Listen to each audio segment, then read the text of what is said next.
It was, yeah, best friend, business partner, and then co-parent. And after the co-parent, that's when I was like, oh, I want to marry him. Like, there's nothing stopping me from marrying him. Like, I choose him as my life partner. And I think after that, that's when we started our relationship, our committed life partnership. So I knew that I wanted to marry you while we were still in the situationship. So it's all part of your evil scheme, huh? Yes. What the hell?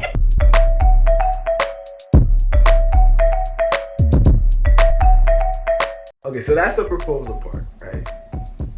What did you think about the guy that you would marry? Like, how would you have described him back in the day? And did I match up with who that guy was? Or has that idea of what you wanted in a guy for a husband completely shifted as you matured to the point where you actually do have the ring? I would say more of the latter. Okay. So yeah, let me hear. Yeah, hear these. when I was younger, I mean, I thought about marriage. I thought about the wedding. I did not think about the guy. It was honestly just. Hold on, say that one more time. I thought about the wedding. I did not think about the guy. I thought that's what you said. Listen, check out Life is Rocqi YouTube channel. I did an episode on my Becoming a Feminine Woman series talking about how Disney messed us up. Fellas, is this a setup? Check it out because Disney messed us up, y'all. Like the fairy tales, Prince Charming, all of it. So basically it was like this shaded figure and I couldn't see who that person was, but I was getting married to them. Wow. And then all the bells and whistles was around you and shit. Yes. The doves and the fog and all that, the fireworks. All of it. And the fountains. All and the of it, yes. Hot air balloons and shit. And then I also told you, like, I was very bougie when I was young. Like, I was very... I have toned it down. He's upset because of the gifts during the holidays. I'm never upset, first of all.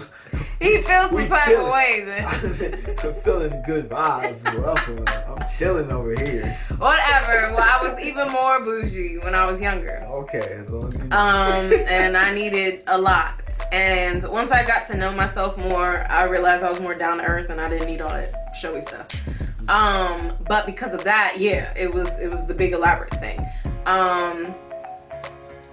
Yeah, it wasn't until I started getting to know myself more.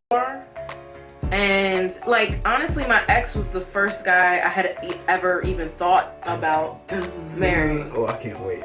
What? No, just my follow-up, because you know I'm about to talk about it. Okay. You know I'm about to talk about it. Okay. Well, yeah, my ex, like, that was the first, besides you, like, that's, yeah, the only other person I had considered marrying.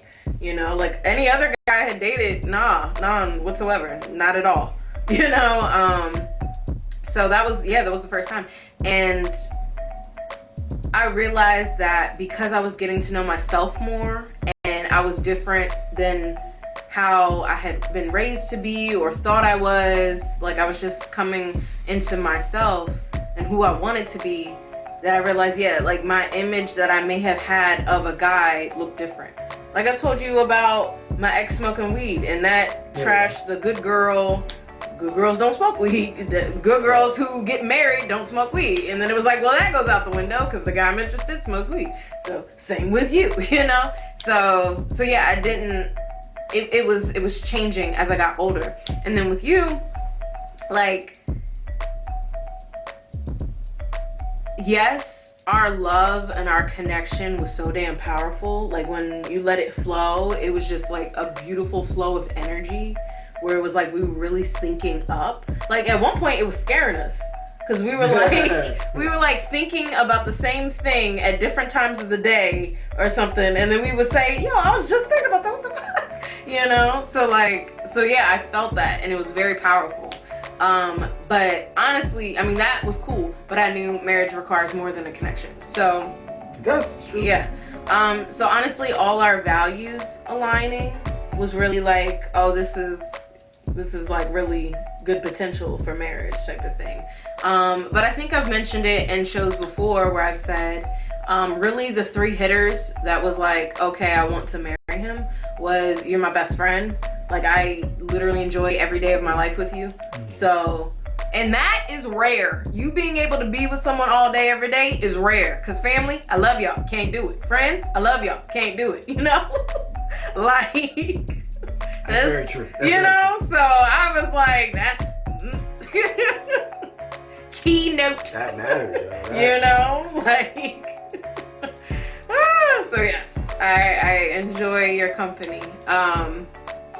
And then the second one was us co-parenting.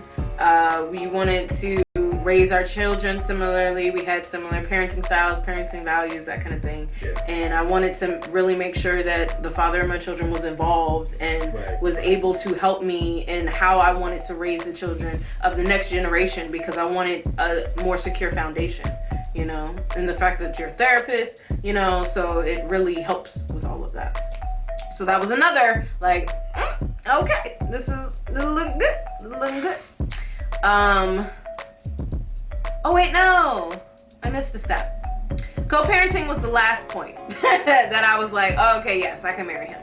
The second point was business partner.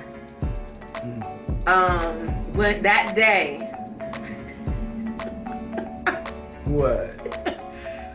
When our former supervisor pissed us off. Oh. And that day, we came up with ideas for the nonprofit. We were like, fuck this shit, we're doing it ourselves. The fact that we were so aligned in our vision professionally, you know, and how we wanted to impact Black America. Like that, yeah, because that's what I wanted. I wanted a man who I could build a professional empire with. So the fact that, like, we literally sat down, like, I think at that point we were already working on the podcast.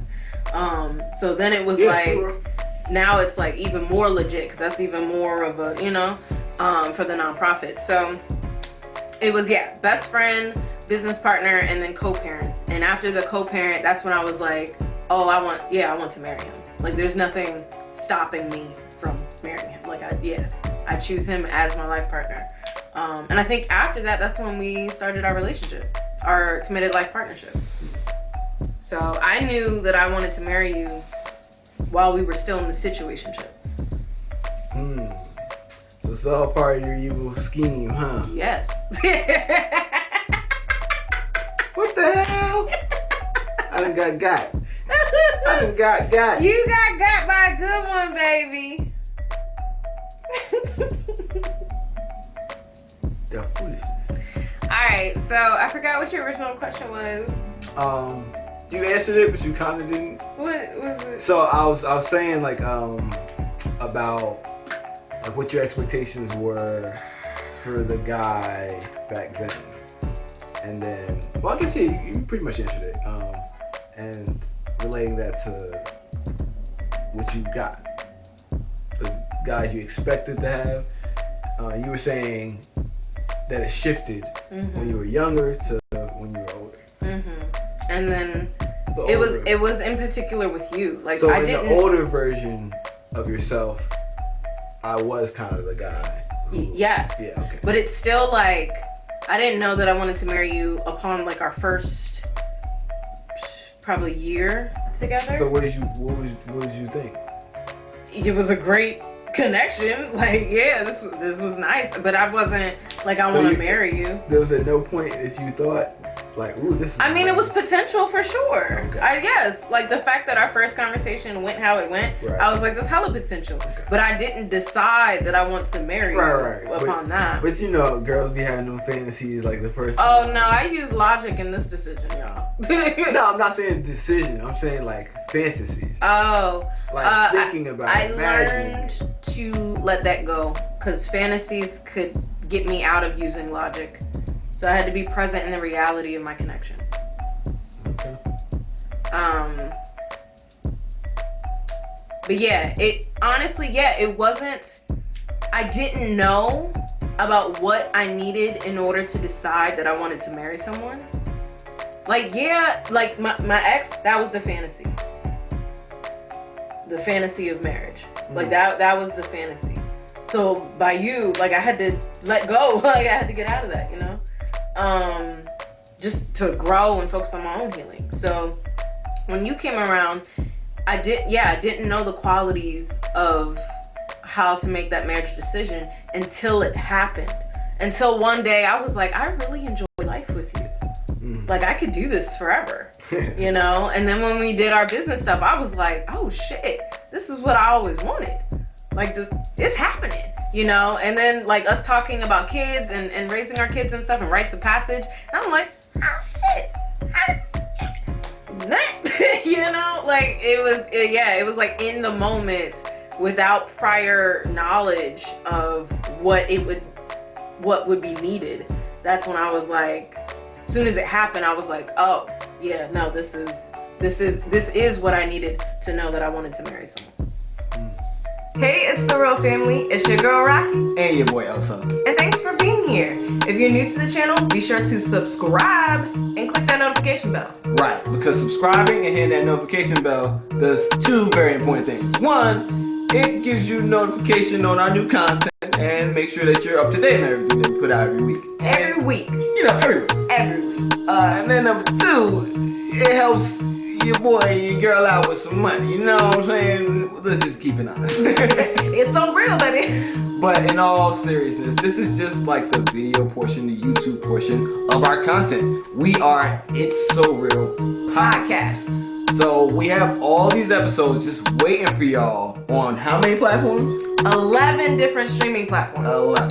So it's up to you to choose. Yeah, there's no excuses. We on everything. So whatever platform you're most comfortable listening to stuff, your content on, we're right there for you. So look us up. It's So Real Podcast. And our link tree is available on our YouTube channel. Go over there, find the platform that works best for you, subscribe to our podcast, and hear the full thing. Because we have a lot more to say than what shows up on our YouTube channel. Exactly.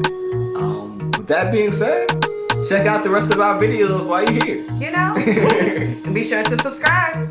Alright, y'all. We'll catch you in the next one. Peace. And love. Always.